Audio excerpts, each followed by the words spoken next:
free indeed. Is anybody in the house on this blessed Lord that can testify the things that used to have you bound? The things that had you down? It was nobody but the Lord who made you free. I don't know what's wrong with some of us. I just don't understand how the Lord can let us see a brand new day. Allow us to be in our right mind, not just go all the way to Calvary Baptist Church this morning. How dare you sit there like the Lord has not done anything?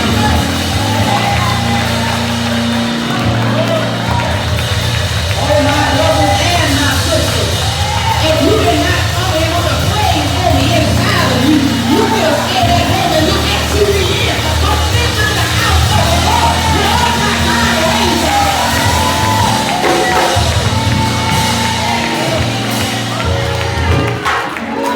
I think I done figured it out by now. The reason why some of you haven't opened your mouth since you've been in here, because you're bound right now. And I wish I had somebody up in here that although I'm bound and although I'm going through some hell in my life, and I decide to praise God in the midst of it however, it's going to be all right.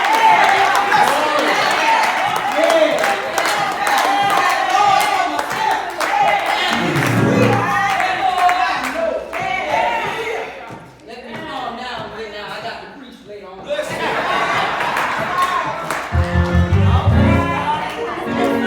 how dare we come in the house of God and act unmoved and unpowered. The Lord hasn't done anything for you.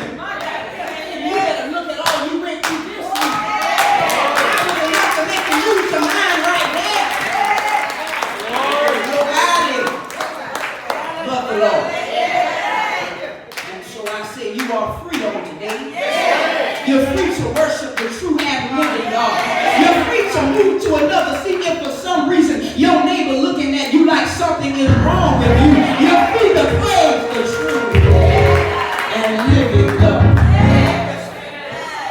Brothers and my sisters, it is indeed another day's journey. I don't know about you, but I'm glad. Brothers and sisters, thank you for your presence here on today. Pray, and we ask that you'll be so kind to keep the Dye and King family lifted up in prayer during the transition of Mr. John W. Dye, whose homegoing celebration will take place here at the church at 2 p.m. on tomorrow afternoon. We also thank each and every one of you who were able to support our gospel choir on last Sunday afternoon as they were extended the invitation to share and worship with the Friendship Missionary Baptist Church during their choir anniversary. And I'm going to let you know, gospel choir, there's a song that they sung over there. Who built the ark? Yeah. I don't know which one of y'all gonna lead. We don't be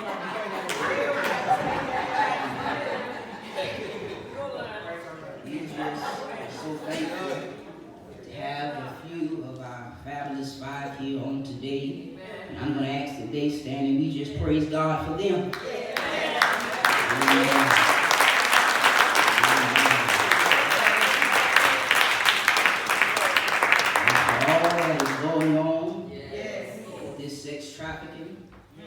All that is going on these college campuses. We just thank God for protecting them.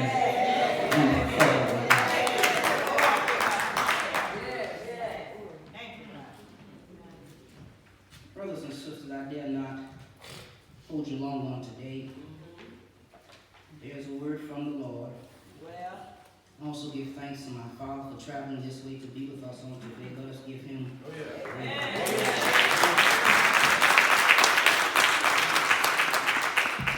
on today, God calls our attention 1 Samuel, 1st chapter, It is there that we will lift up verses 13 through 15. 1 Samuel. It is after Ruth. First chapter. Lifting up verses 13 through 15. And reading the New Revised Standard Version, you'll find these words. Hannah was praying silently. Only her lips moved, but her voice was not heard.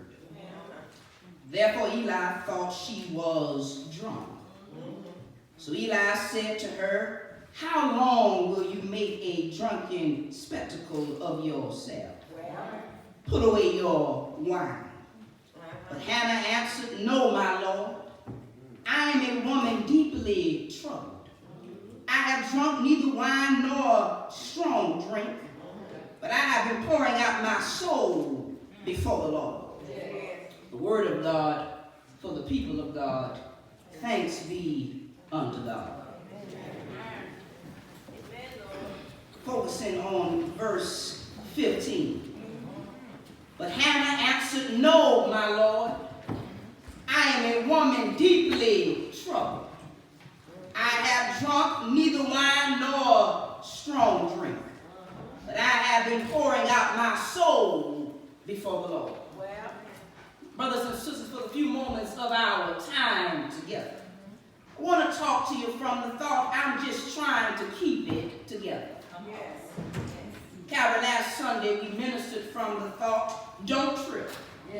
It's only a test. All right. And what I admire about God is that every now and then the good Lord will send you confirmation to reassure you that He is in fact in control and that everything is going to be all right. Last Sunday, after returning home from the Friendship Missionary Baptist Church, I checked my mailbox.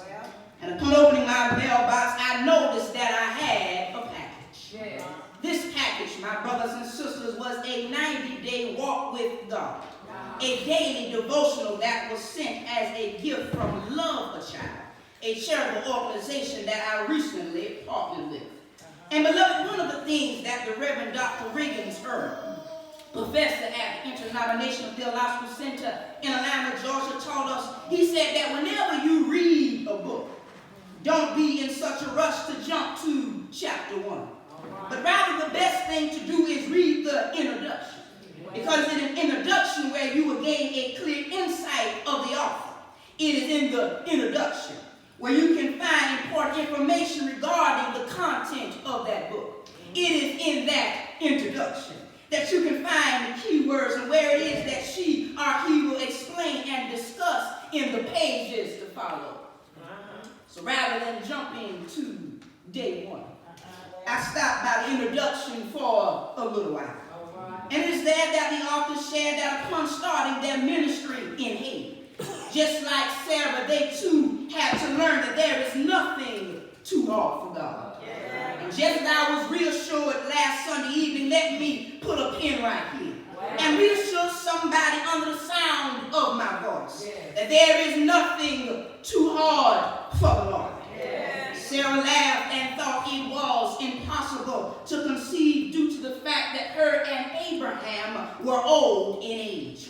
But beloved, despite how seasoned you may be, despite how things may look according to the naked eye, despite your current circumstance, despite limited resources, despite how long your back has been against the wall, let me reassure somebody in this sacred place on this bright Sunday morning that there is nothing too hard for the Lord.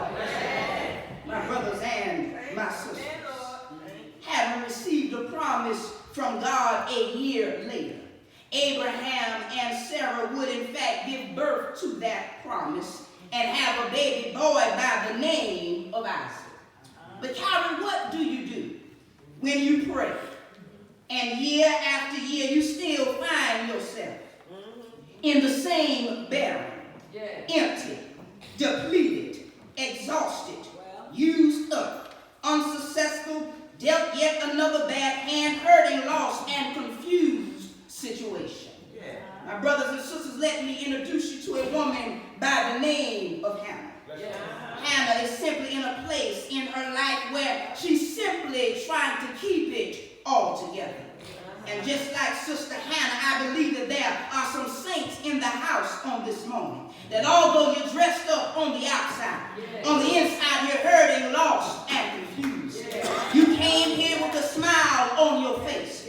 But just like Sister Hannah, everything is not going for your good. Although you have all the church cliches down pat. God is good all the time, and all the time God is good. Although you walk around saying, I'm too blessed to be stressed. Although you walk around saying, God won't put more on me than I can bear. The very reality is, it seems as if at any moment now, things are going to explode in your life. You're simply trying to keep it all together. There's somebody here on today who sung on one of these choirs and while singing and rendering praises unto God. Just before you got here in your car, you were singing the blues. You're just trying to keep it all together.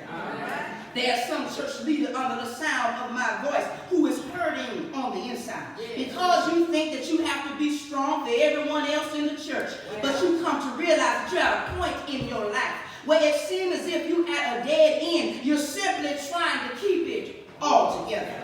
Some of you are employed at jobs you have to literally force yourself to walk into.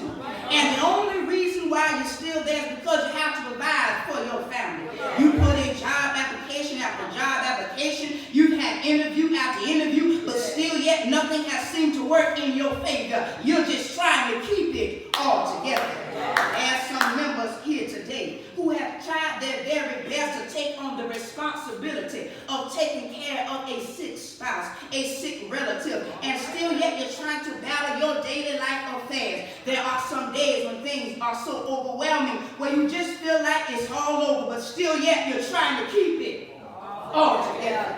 I haven't crossed your street yet. Hold on, I'm coming down there. Some of you came up in here thinking you had it made, looking like $1 million, but the very truth of the matter is you don't have 2 nickels to your name. Very honest, you got more money than you got money, and you're trying your best to keep it all together. My brothers and my sisters, if we be honest, there are some days where we just don't know whether we're coming or we're going. My brothers and sisters, very reality is there are times in all of our lives where we would rather stay in bed and wish all of this nonsense would pass on by. There have been times when you've been in a room full of people and still yet it felt as if you were all by yourself. Is there anybody who can be truthful and say, Brother Pastor, if the truth be told, I'm just trying to keep it together. Trying not to lose my sanity. I'm trying not to cuss somebody out. I'm trying to keep my composure. I'm trying to keep my family together. I'm trying to hang on the best way that I can. For some reason, due to life's circumstance, it doesn't seem like I'm going to make it out all right. But my brothers and my sisters, before you throw a pity party, before you get weary in well-doing, you hang on in there. Brothers and sisters, let me give you the background so you don't miss the breakdown. My brothers and sisters, here in our text, there's a brother by the name of Elkanah. He has 2 wives. One named Hannah and the other named Peninnah. Peninnah was able to produce children for this brother, whereas Hannah was not so fortunate. Verse 3 informs us that year after year, this brother will leave his city to worship and to sacrifice to the Lord of hosts. This brother got up out of his bed and went to the house of the Lord. Might I suggest to some of you up in here today that oftentimes miss church. You say, I don't have to be at church to praise the Lord. Well, you're absolutely right. But my brothers and sisters, we ought not forget that we ought not forsake the assembling of the saints.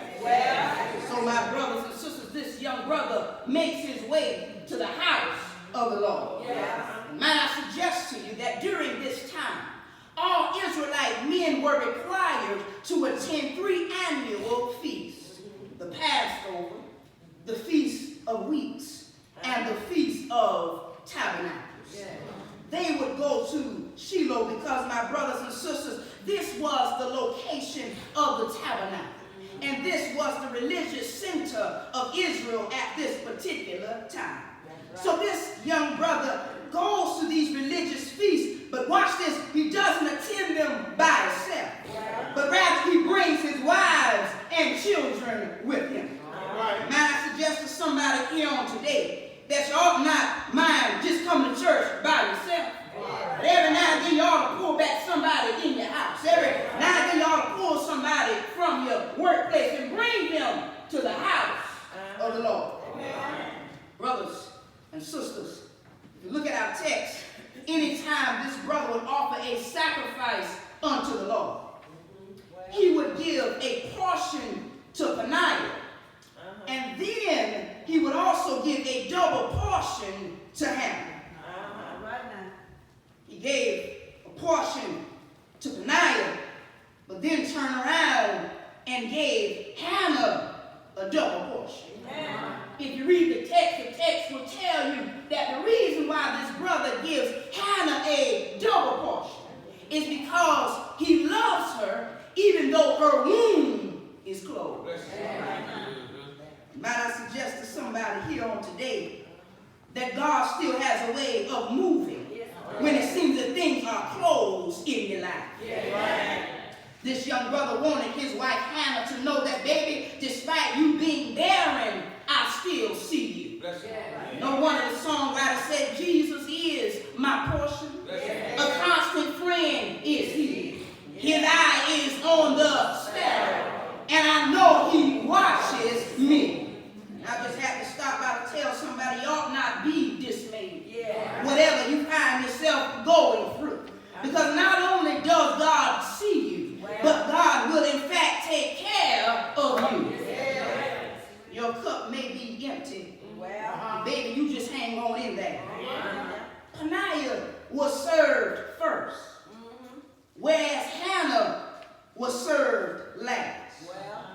But although she was served last, she was in fact the one who received the double portion. Pause, rewind.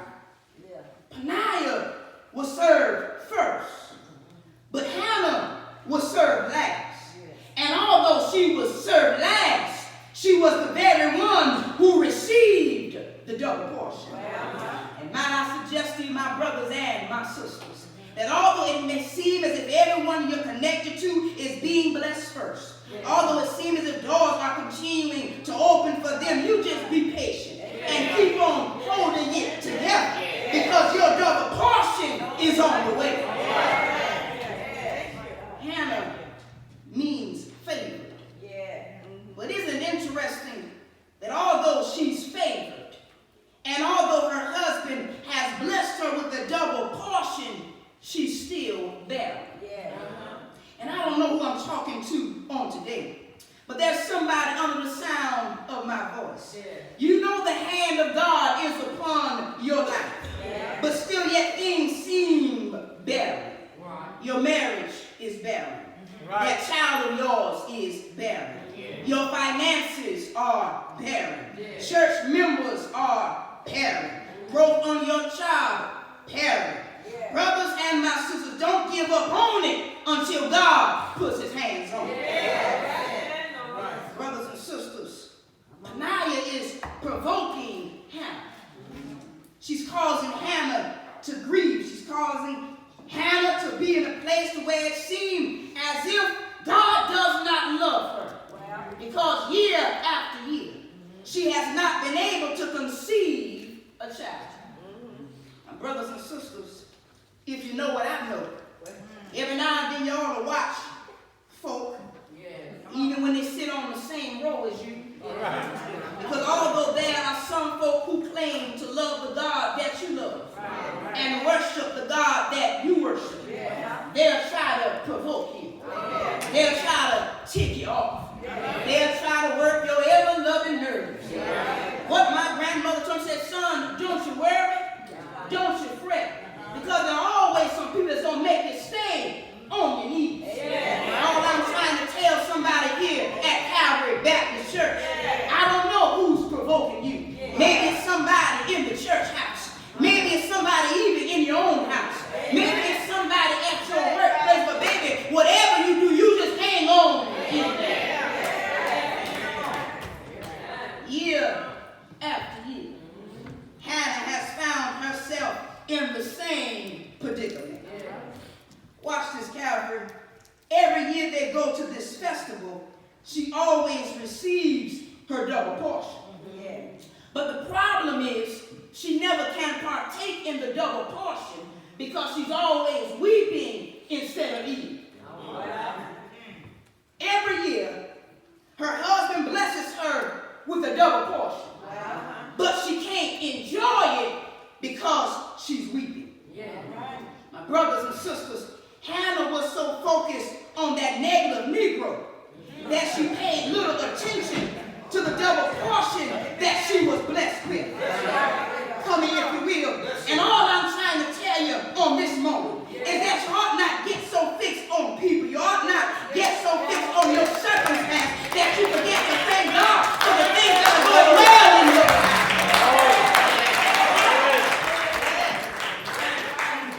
Trouble on your job. But you ought to thank God you don't got trouble in your home. You got a backache, but you better thank God you don't got a headache.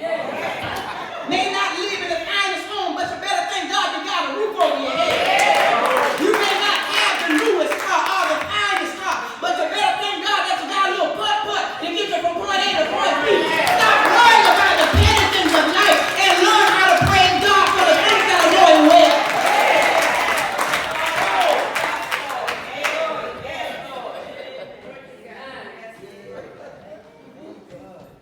This woman had a double portion in front of her, but she could not enjoy it because she was so focused on her circumstance. Who am I talking to on today? All right. You may be going through a little hell right here. Oh, yeah. Things may not be working right there. Don't get so focused on the things that are broken. Right. Learn how to rejoice over the things that are going well. Her own husband tried to encourage her, but nothing he said seemed to help. What I've had to learn in my own Christian journey is that every now and then we just talk too much. All right. Every now and then some folk are going through and we just saying everything but the right thing. We're talking about, don't you know I love you? That's not what she wanted to hear at that particular time. And what I've had to understand is that every now and then, your presence alone will be more than enough. Close your mouth sometimes and learn how to listen and to sit with people during their most vulnerable time of need. Here she is. She's distressed. And she prays unto the Lord. And then she makes a vow to the Lord. And says, Lord, if you give me a son, I promise you I'm going to give them back to you. Don't that sound like some of y'all in here today? Y'all promise God so much. But then when the Lord bless you with that thing, you forget all about God. Y'all ain't made it yet. Let me.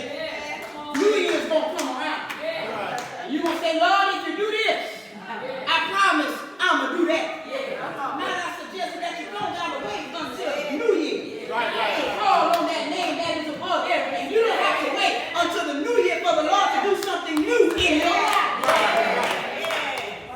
Watch what she says.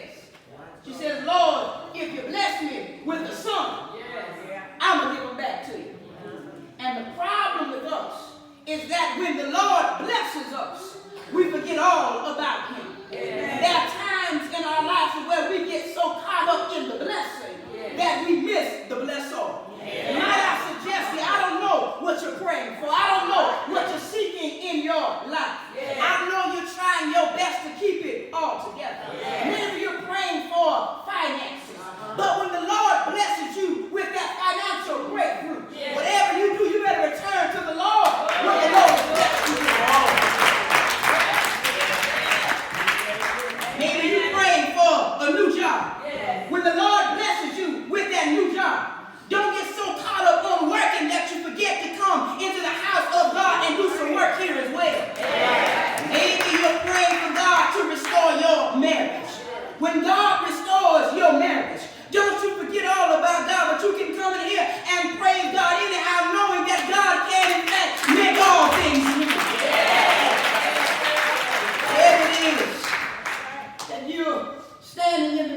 She's in the house of the Lord. She's praying. But watch this. She's praying silently.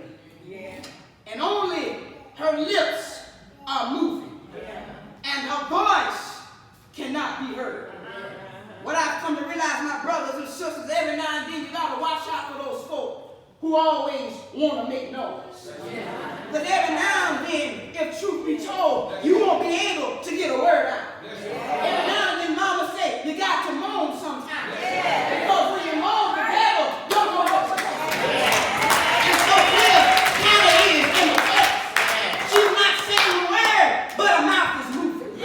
Might I suggest to somebody in here today that although you're sitting by somebody and don't seem to be praising God the way you're praising God, don't you get so fixed on them, you better worry about what you need God to do in your own life. So, she's moving her lips, but ain't nothing coming out. And then not only that, there's a brother by the name of Eli who's sitting in the place of worship. He says, Hannah, I don't know what you got going on there, but how can you be drunk and praising God? She said, baby, I ain't drunk. I'm a woman deeply troubled. I want to say anybody in the house on today. And although you're trying to keep it together, if you be honest, you came into Calvary Baptist Church this morning because you're deeply troubled. The thing I don't like about certain Christians, they always think that they have to walk around with a smile on their face. Every now and then, even as a pastor, sometimes I'm sitting at home crying the blues. Every now and then I'm going to work and say, Lord, I really don't want to be here. Every now and then I say, Lord, you got me dealing with these folk. I'm deeply troubled. I stop by to tell you, even in my troubled situation, whatever it is that the Lord, you want the Lord to do, the Lord can and the Lord will. She's troubled. And she's in the house of the Lord.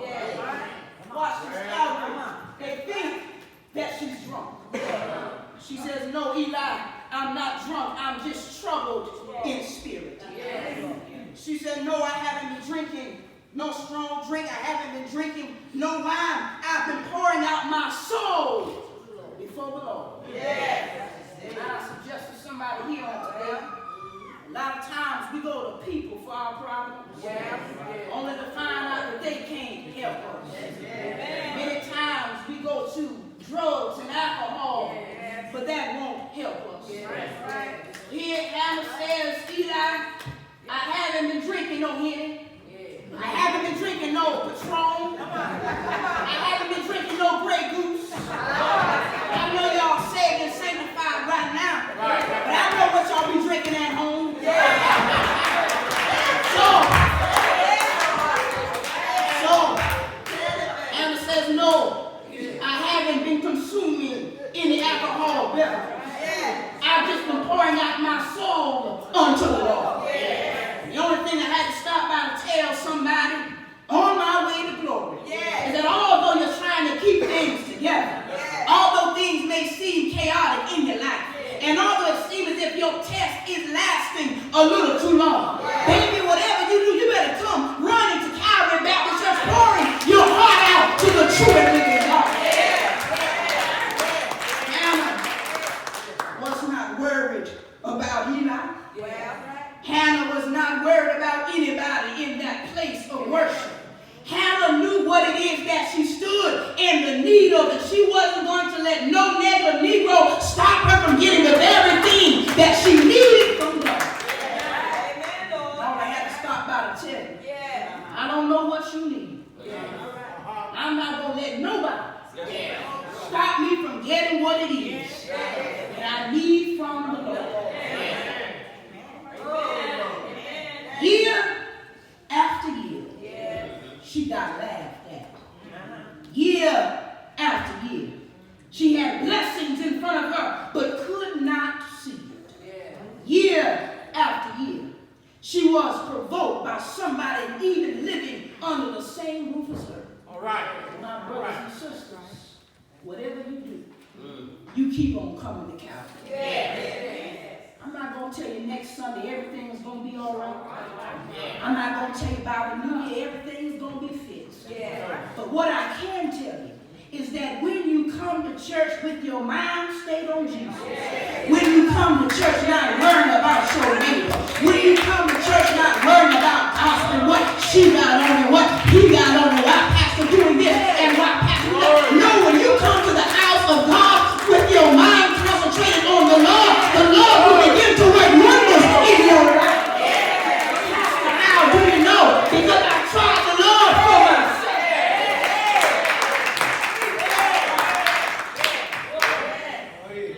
Lord did not hear Hannah's prayer right away. But by the way, Hannah received her son. And so Calvary, I just stopped by to reiterate what I said on last Sunday. Whatever you're going through, don't trip. It's only a test. And even in your test, you better keep it all together.